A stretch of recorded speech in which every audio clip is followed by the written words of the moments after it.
Bonjour, pour cette émission de Studio Lacan, nous avons souhaité nous intéresser à la langue chinoise et son écriture. Qu'est-ce qu'elles peuvent nous apprendre ? La langue chinoise est la langue la plus parlée dans le monde, près de 1,4 milliard locuteurs. Elle est aussi une des plus anciennes écritures, une des seules langues non alphabétiques. Inventées en 2750, les kanji sont les caractères qui servent de base à cette écriture. En 1956, une réforme de la République populaire chinoise adopte le mandarin comme langue officielle et grand nombre de dialectes et de langues disparaissent depuis. Depuis, l'IA s'est invitée comme aide à la traduction et nous verrons avec notre invité ce qu'il en est. En effet, pour Un divan dans le monde, nous avons invité Pascale Elbaz, sinologue et traductrice, qui va nous parler des mystères de la langue chinoise d'hier et d'aujourd'hui. Pour un écho de la culture, nous allons entendre Minrui Wang, doctorant au département de psychanalyse, qui nous dira, lui, comment s'est fait la rencontre avec le français et la rencontre avec la psychanalyse. Enfin, Éric Laurent, psychanalyste, nous accompagnera tout au long de cette émission pour mieux nous faire saisir pourquoi Jacques Lacan a appris la langue chinoise et pourquoi il souhaite et nous invite à s'y intéresser. Enfin, pour l'actualité de la psychanalyse, Éric Laurent traitera en fin d'émission pour nous de la poétique chinoise de Jacques Lacan. C'est parti.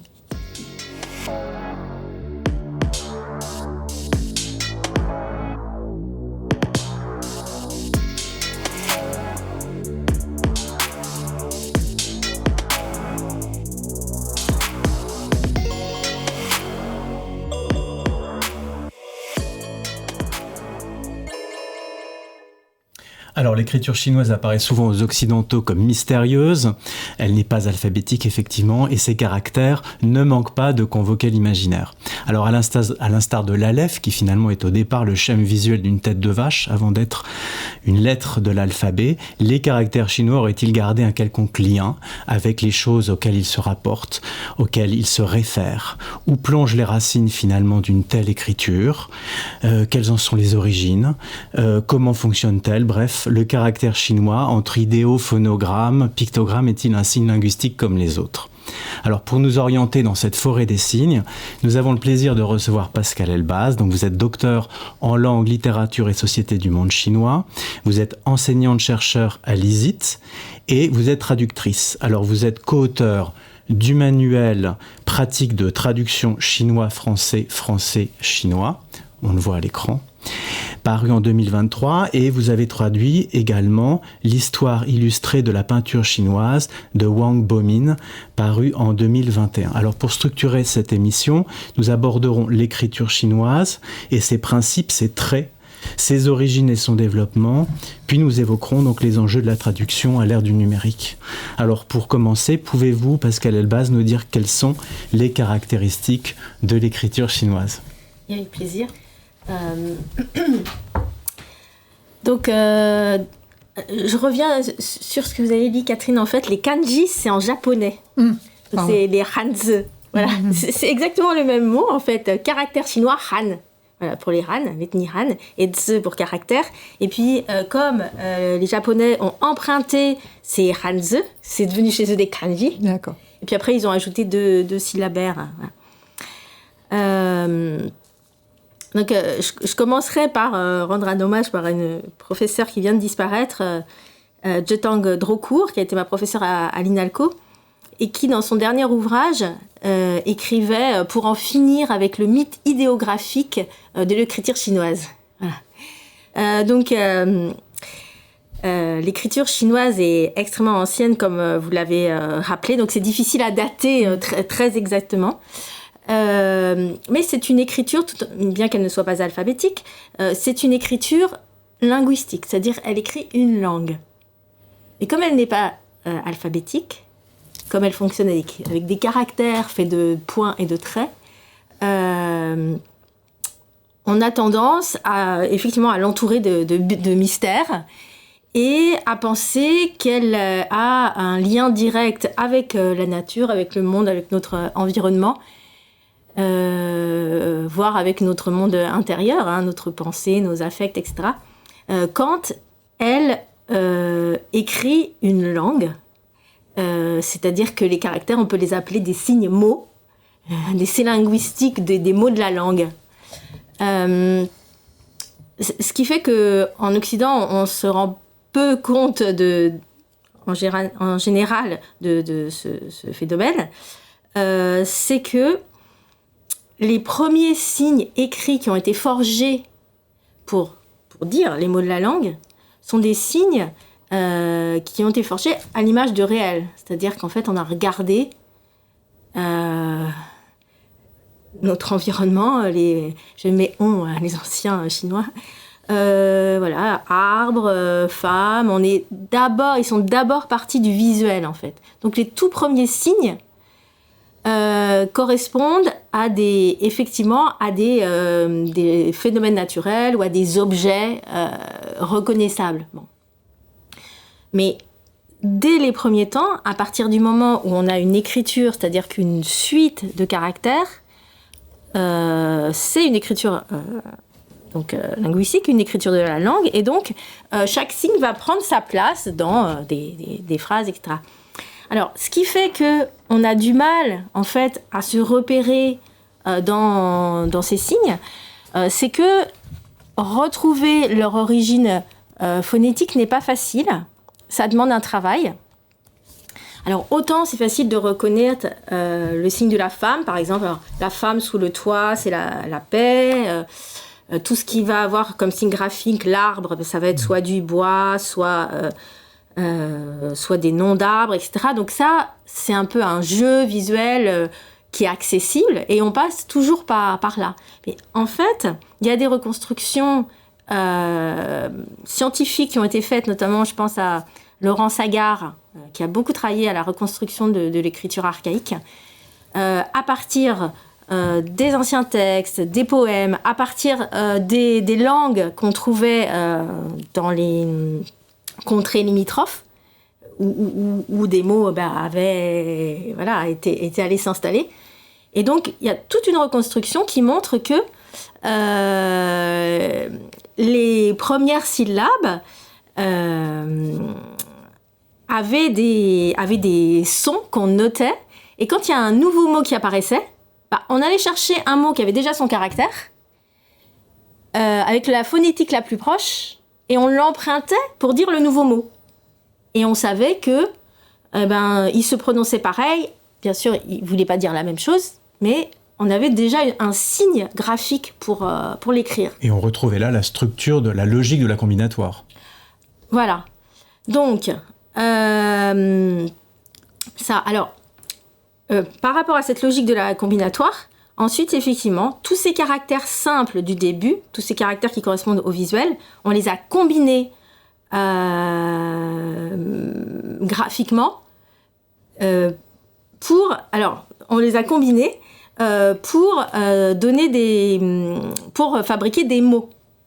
Parce que parfois, tout n'est pas visuel. Donc, dès qu'on a voulu parler de choses plus abstraites, quand on a eu besoin de mots vides, quand on a eu besoin d'inventer du vocabulaire, eh bien, soit on a tout simplement, pour les mots vides, on a simplement emprunté un caractère qui se disait pareil. Mots vides, je veux dire mots grammaticaux, des prépositions, des choses comme ça. Et si on voulait des caractères qui disent un mot nouveau, on allait piocher dans les caractères existants pour les chercher. Et donc, en fait, ce qui nous fascine, nous, en Occident, c'est le côté rébus, qui, on le verra, peut être utilisé dans le monde de l'art ou dans le monde de la psychanalyse. Mais en linguistique, en tout cas, l'écriture chinoise, bien que non alphabétique, bien que reposant sur des caractères graphiques, écrit la langue chinoise. Non ? Peut-être Éric Laurent-Beau. Je voulais vous interroger sur la particularité monosyllabique du chinois. C'est vrai. Alors, cette particularité monosyllabique se retrouve essentiellement dans la langue ancienne, dans la langue classique. Cela ne veut pas dire aujourd'hui que les caractères pris un par un n'ont pas de sens. Un certain nombre ont des sens, un certain nombre aussi n'ont de sens que quand ils sont en combinaison. Mais ce qui s'est passé en fait tout au long de l'évolution de la langue et de l'écriture chinoise, c'est que on est passé la plupart du temps d'un mot à un caractère à un mot à 2 caractères. Ce qui fait qu'aujourd'hui, quand nous, en traduction, on rencontre dans des textes, c'est très souvent, parce que la langue chinoise est une langue culturelle, et surtout à l'écrit, en fait, l'écriture chinoise, dans les articles de presse, dans les ouvrages de vulgarisation, etc., c'est vraiment une langue de culture où on cite beaucoup, sans toujours mettre de guillemets. Et donc, on retrouve parfois une syntaxe de langue classique. On se dit, ah bon, ça c'est une citation, ou ça c'est un changyu, une expression en 4 caractères qui rappelle une petite histoire. Mais aujourd'hui, donc, quand on traduit la langue classique, eh bien, c'est la plupart du temps donc, un caractère qui est devenu 2. Par exemple, jean, en langue classique, bah, c'était aujourd'hui. Voilà. Aujourd'hui, si on dit jean, bah, on ne comprend pas quoi. Il faut dire jean tien pour aujourd'hui. Donc, qu'est-ce qu'on rajoute là ? Tien. Tien, oui, mais tien qui veut dire le ciel. Ciel. Et qui veut dire aussi le jour. Donc, c'est un peu redondant. C'est pour ça qu'on a la langue classique en général, même si on fait de la langue moderne, parce que c'est tellement beau, tellement concis, c'est très tellement économique finalement. C'est comme très langue. économique. Au départ. Mais par contre, au niveau de l'interprétation, c'est très difficile, alors que la langue moderne va cadrer. Et une petite chose par rapport aussi au passage entre langue orale et langue écrite, en fait, il peut y avoir des phénomènes de polysémie parce qu'il y a plus de caractères que de syllabes pour les dire. Et même si on ajoute les tons de la langue, il y a quand même beaucoup plus de caractères que les sons. Alors, parfois, il peut y avoir des malentendus à l'oral, mais à l'écrit, souvent, les malentendus sautent parce qu'on va voir le caractère, en fait, et ça va déjà éliminer un certain nombre de choix. Et je termine, et je ne sais pas si vous avez des amis chinois que vous avez déjà vu écrire dans la main. Parfois, par exemple, on dit « tu t'appelles comment ?» Et puis, nom et prénom.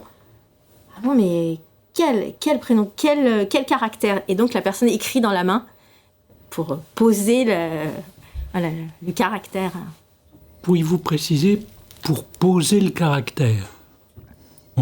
Oui, bah, c'est-à-dire pour choisir le caractère. Parce que si je prends mon dictionnaire et que je tape la syllabe que la personne m'a dite... Donc le son. Je vais avoir 10 choix. D'accord. Voilà. Si je tape maintenant le ton, il y a 5 tons en chinois, 4 tons pleins et un ton neutre. Je vais déjà réduire les choix. Si j'ai bien entendu le ton, mettons, il va m'en rester 3, mais il m'en reste quand même 3. Et donc, il n'y a que l'écriture qui peut lever... Oui. Puis après, le contexte. Mais si quelqu'un me dit juste son nom, là, je veux vraiment pas savoir s'il me l'écrit pas, en fait. Ça, c'est très important, cette idée que dans une langue, vous disiez, la langue classique, si belle, si concise, alors pose des problèmes d'interprétation. C'est-à-dire comment... Énorme. Voilà. Comment on fait parler de cette énorme? Alors, on passe beaucoup de temps. Je disais en préparant l'émission que maintenant, je ne travaille qu'à 2. J'ai des collègues qui sont devenus mes amis, traductrices, et on travaille à 2. On passe beaucoup de temps parce que la langue est polysémique, parce que la langue évolue, et on vient de terminer la traduction là, d'un livre de critique d'art. Et c'est un livre qui cite Confucius et le livre des poèmes qui dit le livre des poèmes, c'est bon pour cadrer le ressentiment, pour donner le goût de l'observation, pour réveiller l'esprit. Et voilà, il y a quelques catégories comme ça. Et on a regardé 4 ou 5 traductions qui n'étaient pas la même. Parce qu'en fait, les traducteurs traduisent différemment. Donc, ce qu'on est obligé de faire, c'est d'aller voir à l'époque ce que voulaient dire les caractères. Pas ce que les caractères sont devenus 1000 ans après ou 2000 ans après, mais ce que les caractères disaient à l'époque.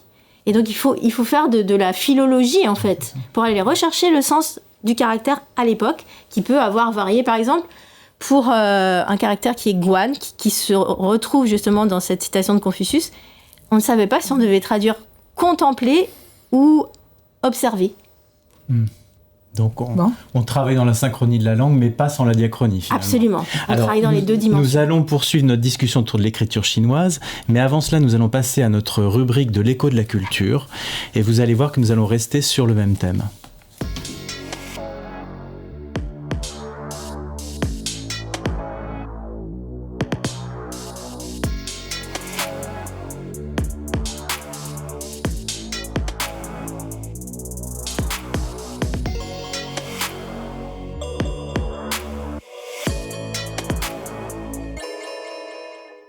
Bonjour Minhui Wang, nous sommes ravis de vous accueillir. Bonjour. Je vous présente, vous êtes doctorant au département de psychanalyse et vous avez bien voulu accepter de nous parler de votre rencontre avec le français et la psychanalyse. Oui.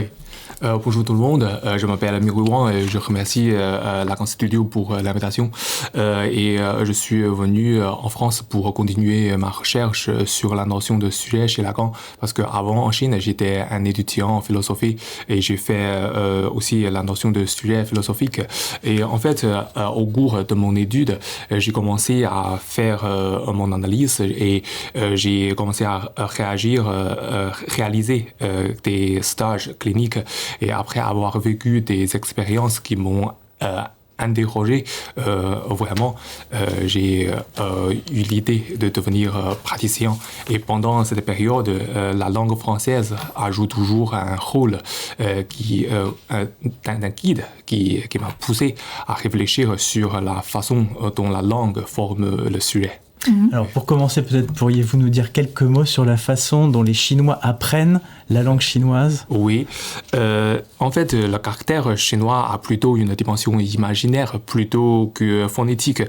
Par exemple, l'animal cheval s'écrit comme ma et ma. Oui, dans la version traditionnelle, on peut voir les poils du cou, les 4 pattes et la queue du cheval. Pourtant, sa prononciation reste inconnue. Ainsi, les débutants, surtout les enfants à l'école primaire, apprennent l'écriture par un exercice répétitif. Ils écrivent le même caractère 20 fois et le lisent à haute voix tous les matins afin d'établir un lien phonético-imaginaire. Quand j'étais petit, en classe, les enseignants dictaient et punissaient les élèves qui font des erreurs. Ils frappaient les mains des enfants avec la règle d'interdiction. C'est une règle en bambou. Ainsi, le caractère s'inscrit dans le cœur de l'élève. C'est une expression chinoise. Alors, dans le cœur de l'élève. Alors, dans ce contexte, quelle a été votre expérience, vous, de l'apprentissage du français ? Oui, en fait, les éléments condensés dans le caractère se dissolvent. J'ai commencé à apprendre le français il y a 7 ans. Un jour, j'ai noté le sens du mot immédiatement en chinois, ma shang. En fait, ce mot se compose de 2 caractères, cheval et dessus. Cette construction indique que lorsqu'on monte à cheval, on agit immédiatement. À ce moment-là, la différence imaginaire entre marchand et immédiatement m'a frappé. J'ai eu un moment d'étrangeté et de perplexité. Tout d'un coup, je ne reconnaissais plus le caractère ma. Je me suis demandé, est-ce que ces traits signifiaient vraiment le cheval ? le phonème et le sens de cheval n'étaient plus fixés par les traits. Donc j'ai ressenti un vide.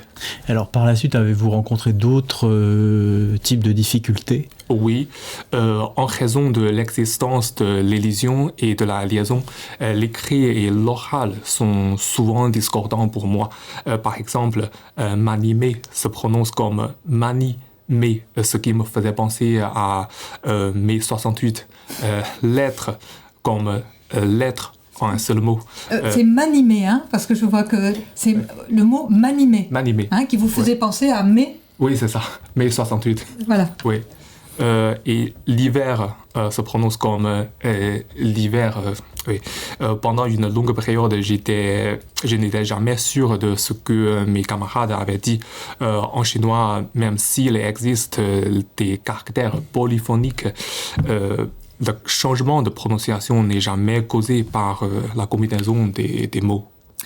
Alors, est-ce que vous pourriez nous dire en quoi la psychanalyse d'orientation lacanienne vous a aidé à éclairer ces points que vous évoquez là ? Oui, ça c'est une expérience très intéressante parce que j'ai lu les textes de Lacan sur l'écriture dans le séminaire 17, l'envers de la psychanalyse. Lacan parle de la fonction fixe de l'écriture où il a dessiné au tableau les schémas des 4 discours. Il dit: il s'avère que nos capacités de représentation mentale ne sont pas telles quelles suppléant au fait que ce soit ou non écrit au tableau. Et dans le séminaire 18 d'un discours qui ne serait pas du semblant, il commente la calligraphie cursive. Il a dit le singulier de la main écrase l'universel. Toutes ces réflexions me rappellent une expression chinoise.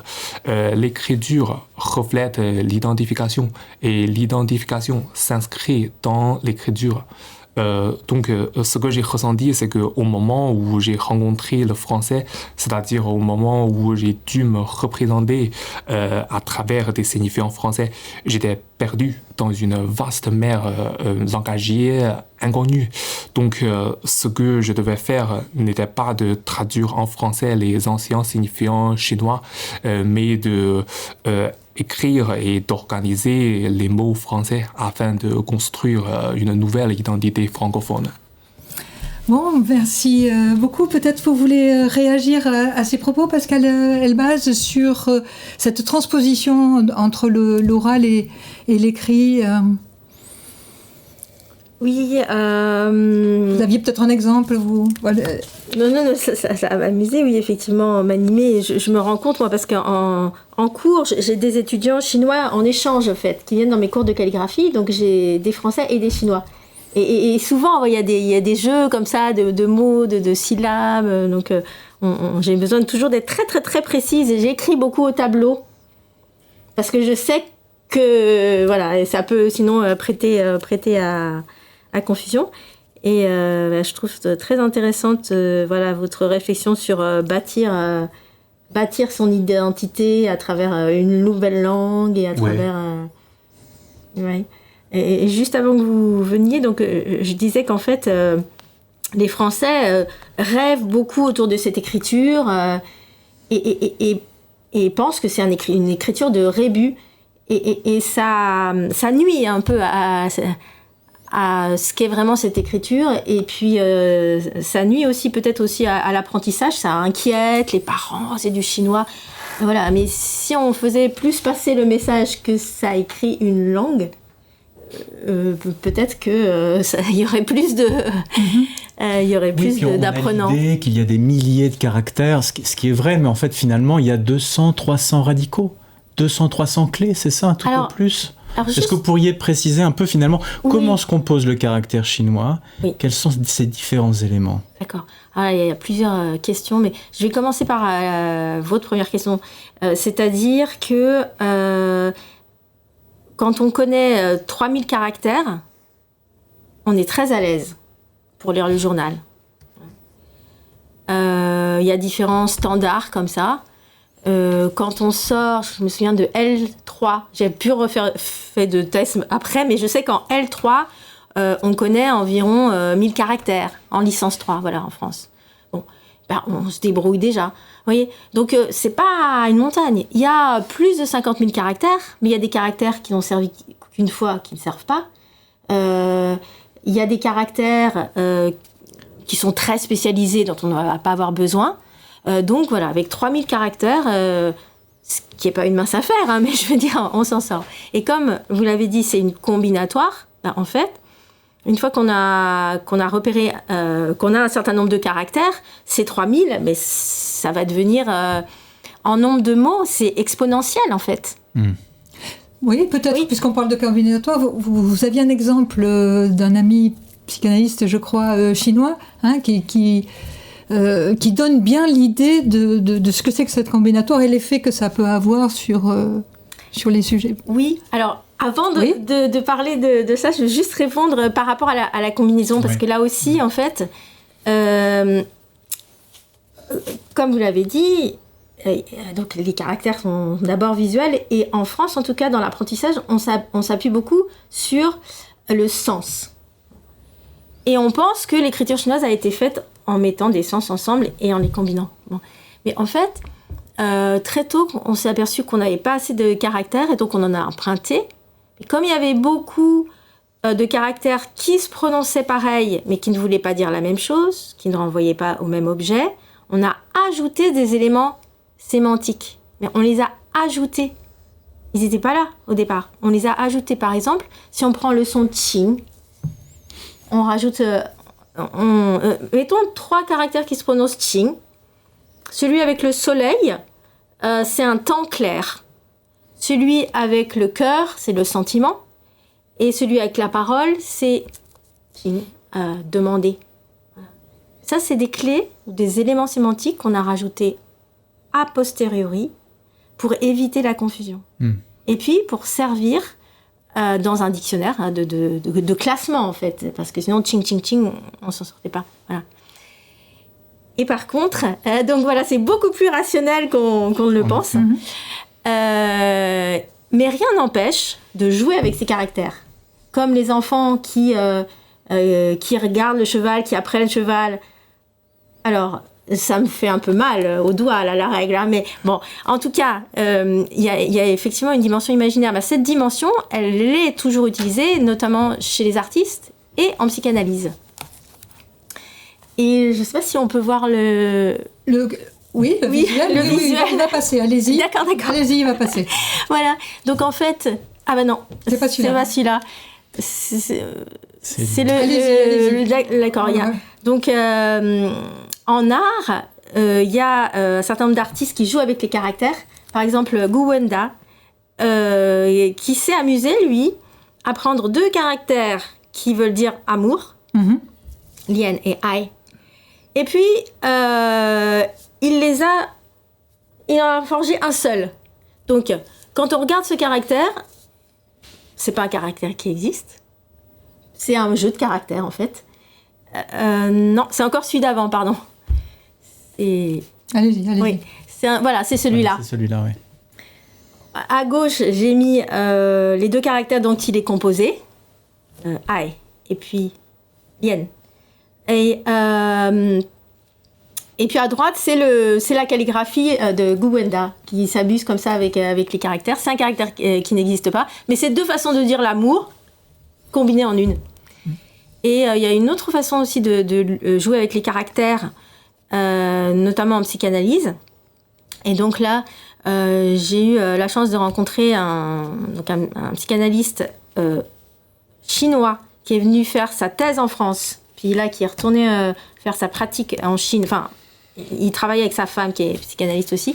Et donc, j'ai eu l'occasion de corriger l'introduction de sa thèse. C'était passionnant, c'était ma première rencontre avec Lacan.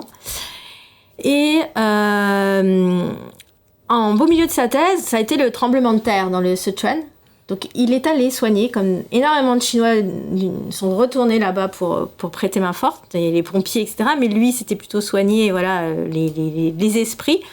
Et donc il me racontait qu'il y a cette petite fille qui voulait plus retourner à l'école parce qu'en fait, elle voulait plus monter les escaliers parce que il y avait des cadavres partout, l'école s'était effondrée. Bon.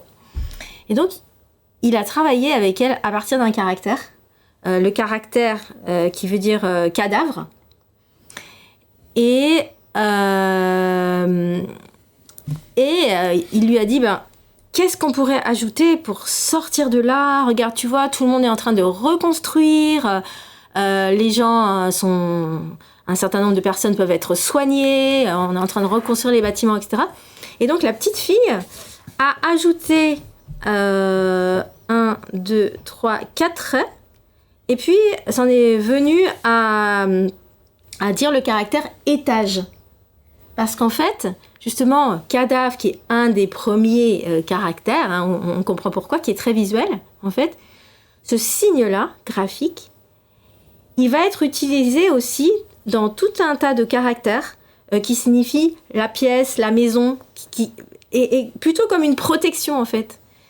Et donc, avec cette petite fille, il a travaillé sur l'ajout de traits jusqu'à ce qu'elle se rende compte qu'en fait, elle pouvait transformer ce caractère, que ça devienne au contraire plutôt une protection, et qu'elle puisse de nouveau remonter les étages. Voilà. Et c'est comme ça qu'il a travaillé avec elle. Voilà. Alors, je voulais simplement servir de cet exemple pour voir ce que vous avez... Le point que vous avez mis en valeur plusieurs fois, que l'idée de penser le caractère comme un rébus est un obstacle épistémologique à penser les caractères. Que ça joue plutôt comme obstacle, empêchement, plutôt embarras. Alors, c'est important parce que pour nous, étant donné que Freud a d'abord expliqué que le rêve était comme un rébus, la notion de rébus dans notre monde est en général plutôt favorable. Nous sommes enchantés de penser comme un rébus. Alors qu'au contraire, il faut se défaire du rébus pour saisir vraiment combinatoire, système à proprement parler d'écriture comme telle. Oui. Et au fond, et Lacan s'est défait de l'idée de rébus pour penser le caractère chinois comme pur signifiant. Ce qui revient à faire un petit écart. Et là, c'est une des aides, au fond, penser correctement le chinois, s'intéresser au chinois, permet précisément de faire de l'illusion du rébus, qui n'a été pour Freud qu'un point d'appui de départ, et qu'il ne faut pas y demeurer. Alors, comme le temps passe, est-ce que, puisque j'introduisais ça au début de l'émission, est-ce que maintenant, avec l'arrivée de l'intelligence artificielle, de la traduction automatique, est-ce qu'on va se rapprocher du côté du signifiant hors de la question du rébus, ou quel est votre point de vue là-dessus, puisque vous l'utilisez, vous, dans votre travail comme outil, mais vous dites toujours qu'il y faut quand même une traduction humaine. Absolument. Absolument. Alors, merci pour ces précisions. C'est exactement ça. C'est-à-dire qu'en fait, on a besoin de cette vision rationnelle de la langue et de l'écriture chinoise pour vraiment la comprendre et puis la maîtriser. Et ça ne veut pas dire qu'on ne peut pas l'utiliser autrement. Et alors, avec la traduction automatique, traduction automatique va avoir les mêmes problèmes que les traducteurs humains, et un peu plus parfois. Déjà, comme on l'a dit tout à l'heure, donc la langue chinoise est monosyllabique. Quand on entend parler, on entend quelque chose de saccadé. Or, les mots sont, pour la grande majorité d'entre eux, composés de 2 caractères, parfois 1, parfois 3, mais quand même la grande majorité de caractères. Mais il n'y a pas quelque chose qui indique on passe un autre mot. En français, oui, n'est-ce pas Studio Lacan, il y a un blanc entre Studio et Lacan. Mais en chinois, non. Le blanc est partout le même. Donc c'est vraiment du déchiffrage. C'est-à-dire qu'en fait, il faut bien connaître la syntaxe pour savoir où commence, où est le sujet, où est le verbe. Moi, quand je donne mes cours de traduction, c'est un crayon obligatoire et je fais faire des petites parenthèses, des crochets, voilà, pour découper cette phrase. Donc ça, l'ordinateur va avoir du mal et des fois va mettre le caractère avec le mot d'avant alors qu'il va avec le mot d'après, par exemple. Il va mal reconnaître les signes proches. Par exemple, on a vu ma shang tout à l'heure. Ce shang là, qui veut dire au-dessus, qui veut dire aussi monter, il va le confondre parfois avec xia, qui veut dire descendre, qui veut dire en bas. C'est pas du tout le même sens, n'est-ce pas? Et il y a 2 mots en chinois qui sont xing er shang et xing er xia. Voilà. C'est-à-dire en fait, tout ce qui est au-dessus des formes, la métaphysique, et tout ce qui est dans le monde des formes et des phénomènes, le monde physique, concret, réel. Ça, l'ordinateur, j'ai eu le problème en traduction, ne fait pas la différence, et donc il écrit 2 fois métaphysique. Parce que c'est un trait qui change, il y a un trait qui change, un point même qui change.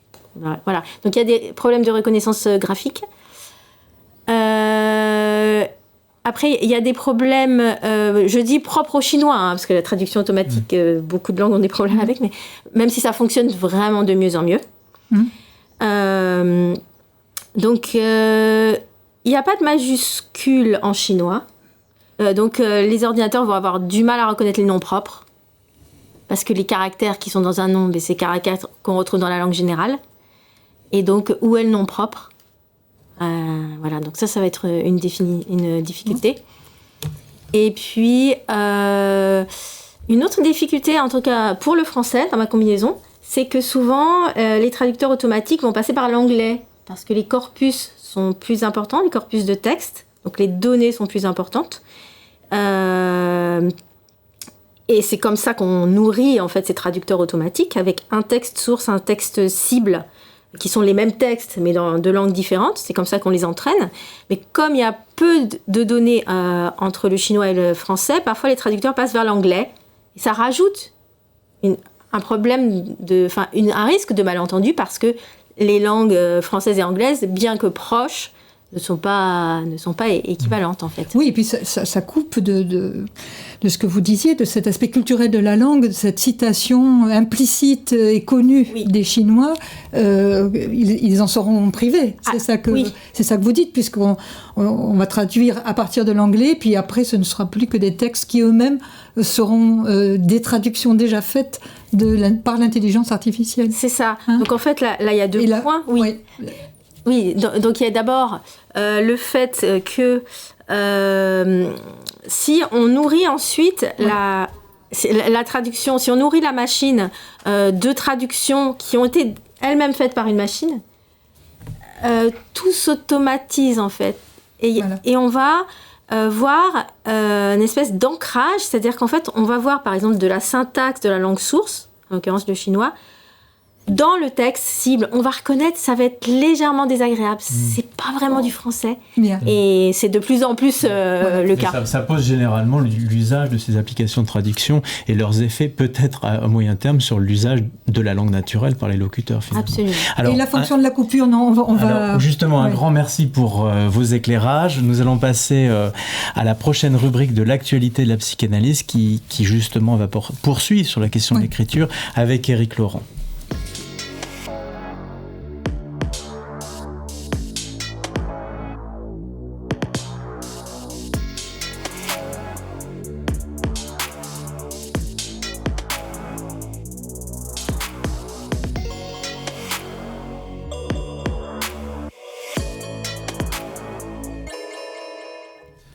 Alors.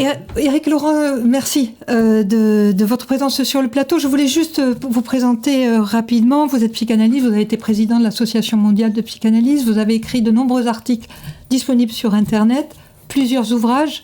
Je soulignerai le dernier, dont on va, au fond, parler d'une certaine façon, qui s'appelle « L'envers de la biopolitique ». Et surtout, son sous-titre, qu'on va mieux comprendre aujourd'hui, « Une écriture pour la jouissance ».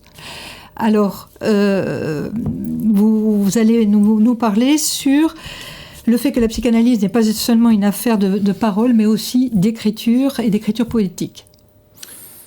Alors, nous venions parler de l'intelligence artificielle. En effet, l'intelligence artificielle et la psychanalyse ont ceci de commun qu'elles abordent la langue d'une toute autre façon que la linguistique. L'intelligence artificielle par le pur calcul de fréquence et la psychanalyse par l'usage propre qu'elle fait de la langue. Pour souligner cet écart avec la linguistique, le chinois a servi à plusieurs reprises d'instrument de démonstration à Lacan, spécialement à partir du moment où il choisit de marquer sa rupture avec l'approche linguistique de la langue à partir des années, disons, 70, à partir de son texte, Radiophonie, et puis dans ses séminaires. Il a recours au chinois pour mettre en valeur l'illusion qui anime la linguistique et soutient que le chinois l'a aidé à ne pas tomber dans l'illusion du sens. Et dans son séminaire que vous citiez d'un discours qui ne serait pas du semblant, Lacan illustre cette proposition en saisissant l'occasion d'un reproche qui lui avait été adressé par un linguiste, qui était une des voix autorisées de la linguistique universitaire française. C'est lui à qui on avait confié, en 1968, la rédaction d'un petit opuscule clé pour la linguistique. Et puis, l'année suivante, il attaquait Lacan dans la Nouvelle Revue française et il reprochait à Barthes, à Lévi-Strauss et à Lacan de faire un usage métaphorique de la linguistique. Lacan s'empare en bon psychanalyste puisqu'on lui reproche, il prend le reproche qu'on lui adresse et le renvoie en lui disant « Oh, mais il y a précisément ce qu'ignore la linguistique, c'est qu'il n'y a de langage que métaphorique, que toute désignation est métaphorique et elle ne peut se faire que par l'intermédiaire d'autre chose. » Alors, je le cite, « Même si je dis ça en montrant mon cigare, ça ne l'est que quand je le fume. Et quand je le fume, je n'en parle pas. » On peut dire aussi ainsi que Lacan, par son « tout langage est métaphore », formule de façon concise le principe d'indétermination de la traduction que le logicien von Neumann Quine a mis en valeur. Lacan le dit à sa façon, c'est pour cette raison que le référent est toujours réel, parce qu'il est impossible à désigner. Moyennant quoi, il ne reste plus qu'à le construire, et on le construit si on peut. Avec Mme Pascal Elbaz, lorsque nous vivons les difficultés d'interprétation que pose le chinois classique, disons, et que comment dans l'évolution de la langue, on a réduit ces difficultés d'interprétation par différents dispositifs, on voit comment ça participe de ce que Lacan appelle la construction du référent. Et c'est ce qu'il fait dans son texte 71, il prend le premier caractère, il commente un caractère, le caractère yang, bien sûr. Et il dit, le yang, précisément, c'est vraiment le référent introuvable.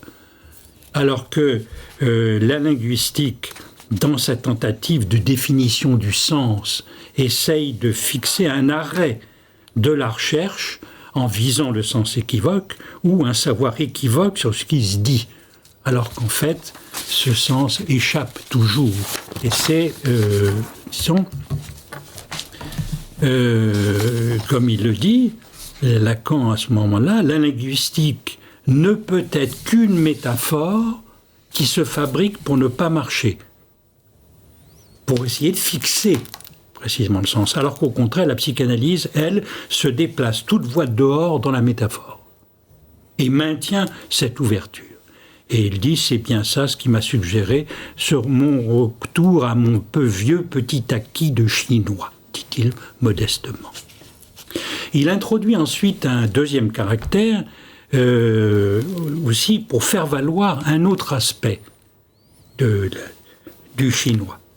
Le même caractère, wei, peut se lire comme verbe ou comme conjonction, ce qui défie la syntaxe. Alors il dit « ceci se lit », alors il montre le wei, comme dans la formule wu wei, qui veut dire non agir, mais pour un rien, vous le voyez employé comme au titre de comme. C'est-à-dire que ça sert de conjonction pour faire métaphore. ou bien ça veut encore dire en tant que ça se réfère à telle chose. Et donc, en contraste avec l'écriture alphabétique qui nous prend dans l'illusion d'un référent qui viendrait se dire dans le signifié, que la signification renvoie à un référent, précisément on a la construction des éléments de la langue écrite chinoise qui conserve un sens, bien que le référent continue à échapper, qu'il reste impossible à désigner. Alors, ça permet aussi à Lacan de se moquer d'un certain nombre d'illusions des linguistes, et en particulier un linguiste par ailleurs éminent, André Martinet, avait commis l'idée d'un principe. Il avait tenté un principe universel distinguant ce qui était le phonème et les morphèmes, le son et le mot. Alors Lacan lui répond, mais en chinois, comme tous les mots sont monosyllabiques, on ne va pas dire, c'est surtout valable pour le chinois classique, on ne va pas dire qu'il y a le phonème qui ne veut rien dire, et puis les mots qui veulent dire quelque chose. Ça n'empêche que quand vous mettez ensemble plusieurs phonèmes qui veulent dire quelque chose, ça fait un mot de plusieurs syllabes, tout à fait comme chez nous, mais ça fait un mot qui a un sens qui n'a aucun rapport avec ce que veut dire chacun des phonèmes, etc. Donc, cette particularité permet aussi de montrer comment, dans la psychanalyse, le psychanalyste agit et par le son, et par son lien avec... il fait surgir une autre écriture possible du mot qui vient d'être dit. Mais ça joue aussi par le maniement comme tel du son, de l'intonation, etc. Et que le verbe « wei », qu'il soit à la fois agir ou métaphore, Lacan s'en sert pour repenser un problème théorique. Le problème théorique de savoir, comme si, est-ce qu'au début, il y avait l'agir, ou est-ce qu'au début, il y avait le verbe. Donc, entre... disons, Saint-Jean et, disons, Goethe. Alors, c'est cette utilisation possible du recours au son pour faire surgir une autre écriture dans ce qui vient d'être dit, ou tous ces jeux avec l'écriture que Mme Pascal Elbaz faisait voir combien il faut avoir recours. Et effectivement, même dans ma pratique comme analyste, mes analysants chinois ou japonais, souvent me faisaient eux-mêmes le caractère dans leurs mains, en racontant tel rêve, etc., pour guider, si je puis dire, leur propre lecture du rêve qu'ils venaient de faire, de l'interprétation qu'ils en faisaient. Alors, Lacan se sert donc de cette particularité d'une langue où le verbe, le plus verbe qui désigne l'action, peut être en même temps fonctionner comme au contraire une pure métaphore, pour combiner l'agir dans la langue, l'agir sur la langue et la dimension de verbe comme telle.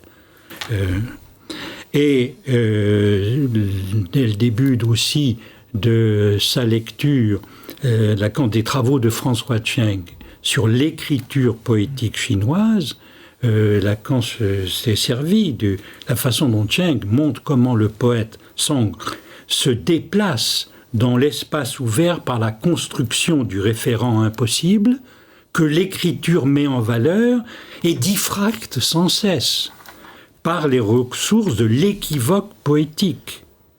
L'écriture rompt les articulations routinières des mots pour en faire surgir d'autres. Elle permet de faire surgir un nouvel effet de sens dans la désarticulation qui se produit. Et c'est pour cela qu'il oppose donc linguistique et poésie. La linguistique, elle, est centrée sur les routines de fixation du son et du sens, alors que la poétique est une pratique de la production du nouveau dans la langue. Et c'est pour ça qu'il exhorte les psychanalystes à s'inspirer des procédés de la poétique chinoise tels que François Cheng les avait mis en valeur. Je le cite, « Que vous soyez inspiré, éventuellement par quelque chose de l'ordre de la poésie, c'est bien en quoi je dirais qu'il faut vous tourner, parce que la linguistique est quand même une science qui est très mal orientée. Si la linguistique se soulève, c'est dans la mesure où un Roman Jacobson aborde franchement les questions de poétique. La métaphore et la métonymie n'ont de portée pour l'interprétation qu'en tant qu'elles sont capables de faire fonction d'autre chose. Et c'est ainsi, cette autre chose, c'est une nouvelle façon d'unir le son et le sens, et c'est pour autant qu'une interprétation juste éteint un symptôme que la vérité se spécifie d'être poétique. Cette forte expression, éteindre un symptôme, c'est vraiment l'agir psychanalytique, par excellence, viser le symptôme. Et au fond, l'exemple que prenait Madame Lebaz du thérapeute chinois qui manie le pur maniement des traits pour construire autre chose, et il a réussi ainsi à éteindre un symptôme. Et que l'inhibition, la phobie de l'enfant peut se surmonter, c'est évidemment donc une façon de comprendre comment l'écriture vise la jouissance. Là, elle vise le symptôme, cette jouissance cristallisée qui s'est incarnée dans le symptôme, la défaire, la dégeler. Et à l'envers de la tentative linguistique d'établir la stabilité, l'interprétation vise le nouveau. Elle dégèle la cristallisation, comme Lacan a pu le dire en se servant de la métaphore de Rabelais des paroles gelées. Merci Éric Laurent, merci Pascal Elbaz, merci Mingru Wang. Donc cette émission de Studio Lacan s'achève et Studio Lacan vous donne rendez-vous donc la semaine prochaine. Au revoir. Au revoir.